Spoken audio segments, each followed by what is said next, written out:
Hello friends, welcome back to our channel साउ science classes.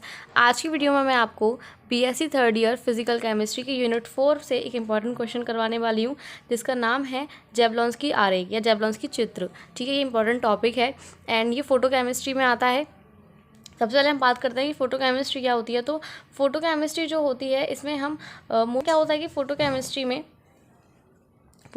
में हमारा एक सेलेक्टिविटी होती है। लाइक कि अगर हमें एक मैंने एग्जांपल ले लिया H2 Br2 एंड F2। तो मैंने अगर एग्जांपल लिया H2 Br2 F2 और मुझे इन तीनों में से सिर्फ Br2 की रिएक्शन करवानी है, मतलब Br2 को रिएक्टिव करवाना है, तो थर्मल केमिस्ट्री में ऐसा नहीं होगा। हमें अगर हम हीट देंगे तो तीनों रिएक्टिविटी करेंगे एंड सारा रैंडमली मिक्स हो जाएगा। लेकिन अगर हम फोटो केमिस्ट्री की बात करें तो फोटो केमिस्ट्री में क्या होता है, एक सेलेक्टिविटी होती है, मतलब एक स्पेसिफिक होता है कि अगर मुझे Br2 का करवाना है तो हम Br2 की जितनी फ्रिक्वेंसी है उस उतनी हीट देकर हम इसकी रिएक्शन करवा सकते हैं आराम से। एंड जो F2 है H2 है उन सब की, क्योंकि H2 Br2 F2 तीनों के स्ट्रक्चर डिफरेंट होंगे तो उनकी जो फ्रिक्वेंसी होगी वो भी डिफरेंट होगी। तो Br2 की फ्रिक्वेंसी हम जानकर उसको इतनी हीट देकर इसकी रिएक्शन हम करवा सकते हैं आराम से। तो इसलिए जो फोटो केमिस्ट्री होती है वो थर्मल केमिस्ट्री के कंपैरिजन में थोड़ी ठीक रहती है। इसमें सेलेक्टिविटी होती है, मेन चीज़ क्या होती है, सेलेक्टिविटी। ओके, सो हम आते हैं ना टॉपिक पर कि जेवलॉन्स की डायग्राम क्या होता है, जेवलॉन्स की डायग्राम हम क्यों यूज़ कर रहे हैं। तो एक अलेक्जेंडर जेवलॉन्स की, ये जो हमारे साइंटिस्ट हैं, इन्होंने पूरा डायग्राम दिया है, जिसमें क्या है कि सबसे पहले पढ़ लेते हैं हम क्या बोल रहा है ये, कि प्रकाश रासायनिक अभिक्रिया में अणु एक, मतलब कि जो फोटो केमिस्ट्री है, उन जो फोटोकेमिकल रिएक्शंस होती हैं उसमें जो अणु होता है एक क्वांटम ऊर्जा ग्रहण कर सक्रिय हो जाता है। इसका मतलब क्या कि अगर हम एक मॉलिक्यूल को एनर्जी देंगे या हम मॉलिक्यूल में जो हमारे जो इलेक्ट्रॉन प्रेजेंट हैं उनको हम एनर्जी देंगे, तो क्या होता है कि जब वो एक्टिव हो जाता है, आपने एमओटी थ्योरी में पढ़ा होगा कि जब हम इलेक्ट्रॉन को एनर्जी ग्राउंड स्टेट से एक्साइटेड में चला जाता है, लाइक वो ग्राउंड स्टेट में है, नीचे है, और फिर वो एनर्जी मिलेगी उसे तो अपने एक्साइटेड स्टेट में चला जाता है। ठीक है, इतना सबको पता है। सो क्या है, तो उनमें प्रारंभिक प्रक्रमों का घटित होना, मतलब कि उनमें जो चीज़ें होती हैं, जो सारी प्रोसेस होती हैं, उनको हम जेवलॉन्स की आलेख द्वारा सरलता से समझा जा सकता है, मतलब जेवलॉन्स की चित्र द्वारा सरलता से इजीली हम समझा सकते हैं। ठीक है, तो इसे हम मॉलिक्यूल ट्रांजिशन भी कहते हैं, मतलब इसमें अणुओं का ट्रांजिशन होता है। तो और इसकी एक और है क्या कि स्फुरदीप्ति और प्रतिदीप्ति घटनाएं भी जेवलॉन्स की आरेख द्वारा इजीली समझा जा सकती हैं। तो जो हमारा स्फुरदीप्ति एंड जो प्रतिदीप्ति घटनाएं होती हैं, ये जो प्रकाश की होती है, जो आपने फिजिक्स में पढ़ी होंगी, तो इन सारी घटनाओं को भी हम जेवलॉन्स की डायग्राम द्वारा अच्छे से समझा सकते हैं। ओके, सो अब आते हैं जेवलॉन्स की डायग्राम। तो यहाँ पे आप देख पा रहे हैं कि जेवलॉन्स की डायग्राम होता है। ओके, सो इसमें क्या है, सबसे पहले आप यहाँ पे देख पा रहे हैं कि जो S और T मेन चीज़, तो यहाँ पे क्या है, S0 तो यहाँ पे ग्राउंड स्टेट है, ये S0 है जो हमारी इलेक्ट्रॉन की ग्राउंड स्टेट है, जिसे हम मूल अवस्था बोलते हैं। एंड यहाँ पे ये जो ऊपर ग्राफ जा रहा है, एनर्जी का ग्राफ जा रहा है कि यहाँ पे एनर्जी बढ़ रही है, जैसे लाइक ये S1 स्टेट है, ये S2 स्टेट है, S3 स्टेट है, एंड यहाँ पे T1 T2 T3। अब ये S1 S2 ये S और T क्या है, तो बेसिकली क्या है कि जो S है उसे हम बोलते हैं सिंगल लेट, मतलब एकक अवस्था। अब एक अवस्था कैसे बोलते हैं, देखिए आप सबको पता है कि लाइक जो इलेक्ट्रॉन्स होते हैं वो हमारे पेयर्स में रहते हैं। करें लाइक वो हमारे पेयर्स में है, तो एक इलेक्ट्रॉन हमारा क्लॉकवाइज होता है और एक एंटी क्लॉकवाइज होता है, इतना सबको पता है। तो ये जो हमारा क्लॉकवाइज होता है इसको हम प्लस हाफ बोलते हैं, एंड जो एंटी क्लॉकवाइज होता है उसको हम माइनस हाफ बोलते हैं। अगर हम इन दोनों को प्लस कर देंगे तो हमारा क्या आ जाएगा, 0 आंसर आएगा। एंड जो हमारा स्पिन मल्टीप्लिसिटी का फॉर्मूला होता है 2s+1 होता है, सबको पता होगा। 2s+1 में अगर हम s का मान रखेंगे 0 तो हमारा कितना आएगा, 1। तो जब हमारा स्पिन मल्टीप्लिसिटी 1 आती है तो उसे हम बोलते हैं एकक अवस्था, क्या बोलते हैं, सिंगल लेट एक्साइटेड स्टेट। तो यहाँ पे जो हमारे S हैं वो क्या है, हमारे एकक अवस्था में है। ठीक है, इतना क्लियर हुआ। Okay, triplet excited state. अब क्या है कि ये तो हमारे डिफरेंट सेम, मतलब एंटी पैरेलल है, मतलब डिफरेंट उसमें है। अगर ये दोनों ही सेम पैरेलल और दोनों ही सेम डायरेक्शन में होंगे तो उन्हें क्या बोलेंगे, हम सेम पैरेलल बोलेंगे। मल्टीप्लिसिटी निकालें तो क्या होगी, इसकी होगी प्लस हाफ एंड इसकी होगी प्लस हाफ। तो ये दोनों जब मिल जाएंगे तो क्या बन जाएगी हमारी, इसके हो जाएगा 1। एंड अब जब हम S2s+1 में रखेंगे तो S का मान हो जाएगा 1, तो 2 × 1 + 1 = 3 आ गया। ठीक है, तो 3 आ गया।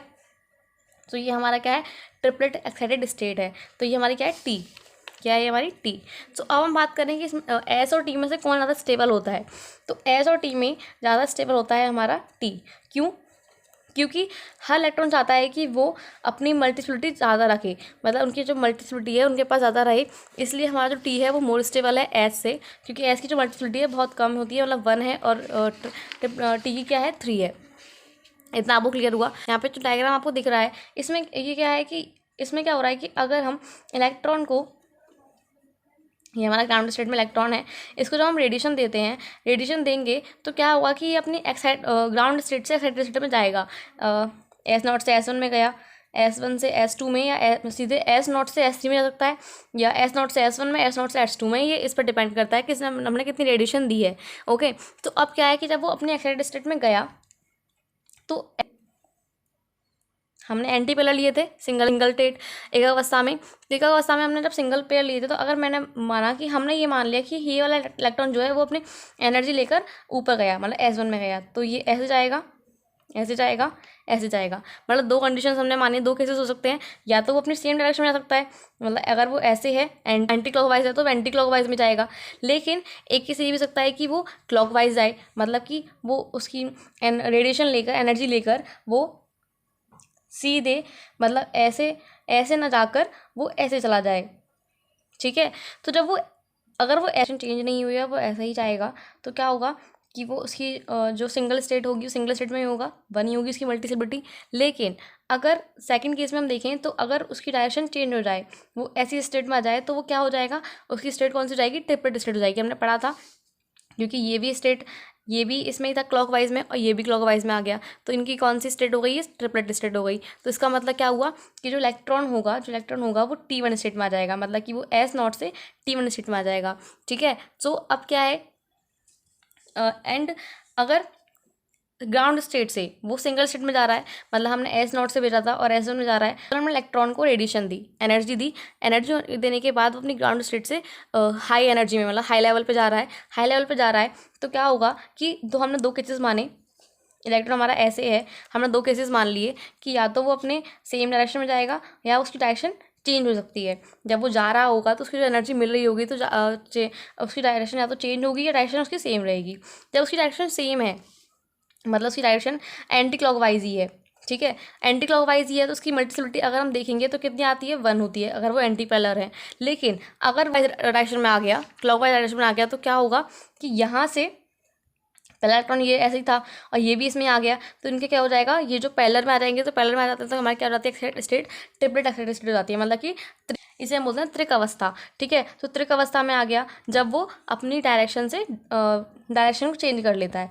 ठीक है, अब क्या होता है जब इलेक्ट्रॉन जा रहा है। ठीक है, हमने ये पढ़ा था कि जो ट्रिपलेट स्टेट होती है वो मोर स्टेबल होती है सिंगल स्टेट को देखकर, मतलब एक अवस्था से ज़्यादा स्टेबल होती है ट्रिपलेट स्टेट।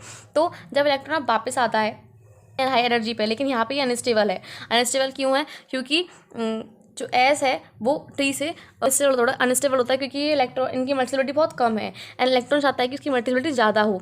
जैसे आपने हुंड के नियम में पढ़ा होगा कि हुंड का नियम क्या कहता है हमसे, कि जब हम इलेक्ट्रॉन्स को फिल करते हैं तो इलेक्ट्रॉन्स को हमें ऐसे फिल करना चाहिए, क्या एक एक करके, क्योंकि अगर हम ऐसे फिल करेंगे तो उनकी जो मल्टीप्लिसिटी हो जाएगी, जो उनकी मल्टीप्लिसिटी होगी वो बहुत कम हो जाएगी, जिससे इलेक्ट्रॉन्स जो होंगे अनस्टेबल रहेंगे। ठीक है, तो और हर इलेक्ट्रॉन को स्टेबल होना पसंद होता है। तो क्या होता है कि यहाँ पे अनस्टेबल, तो ये अपना जब ये वापस आ रहे होंगे, जब ये वापस आएंगे, तो अगर वो S3 से S2 स्टेट में आ रहा है, जब वो अपनी सेम डायरेक्शन में गया है और सेम डायरेक्शन में वापस आएगा, तो जब वो S3 से S2 में आएगा, तो इस केस को हम बोलते हैं IC।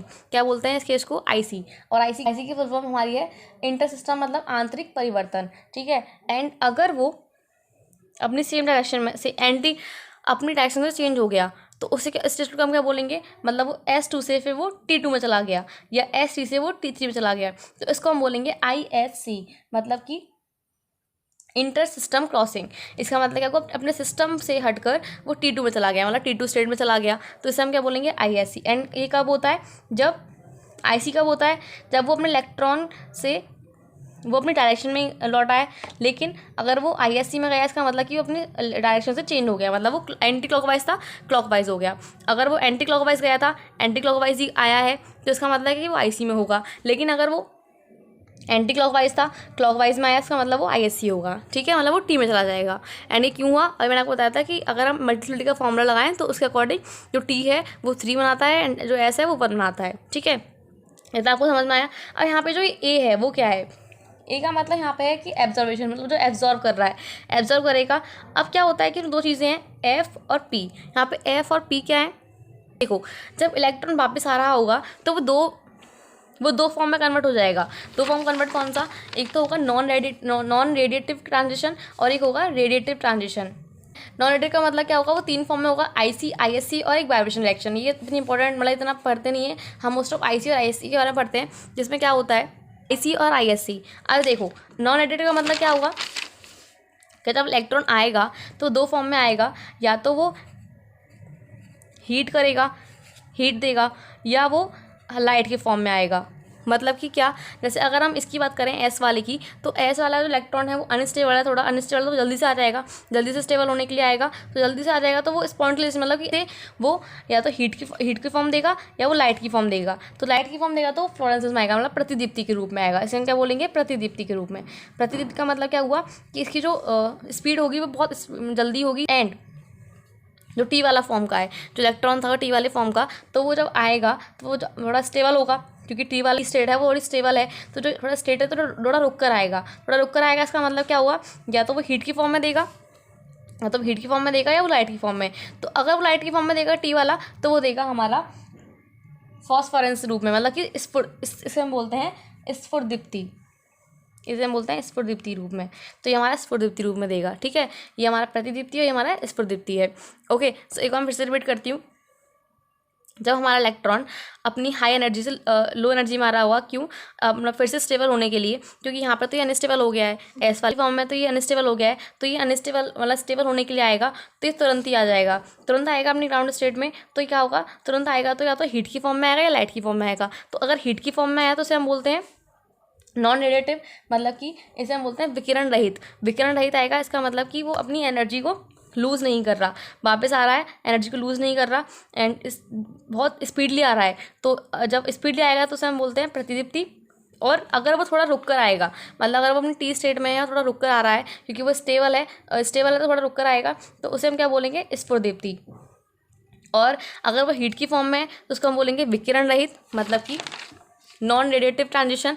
एंड अगर वो लाइट की फॉर्म है तो उसे बोलेंगे रेडिएटिव ट्रांजिशन, इसे हम बोलते हैं विकिरण युक्त संक्रमण। इसमें क्या होता है, प्रतिदीप्ति और स्फुरदीप्ति होते हैं, और इसमें क्या होता है, आईसी और आईएससी होते हैं, ठीक है। अब हम नेक्स्ट वीडियो में बात करेंगे प्रतिदीप्ति और स्फुरदीप्ति के बारे में, ये क्या होते हैं। तो मैं आपको बता देती हूँ कि प्रतिदीप्ति क्या होती है, 10⁻⁸ सेकेंड में ये आ जाता है, एंड इसकी स्पीड होती है 10⁻³ सेकेंड, ठीक है।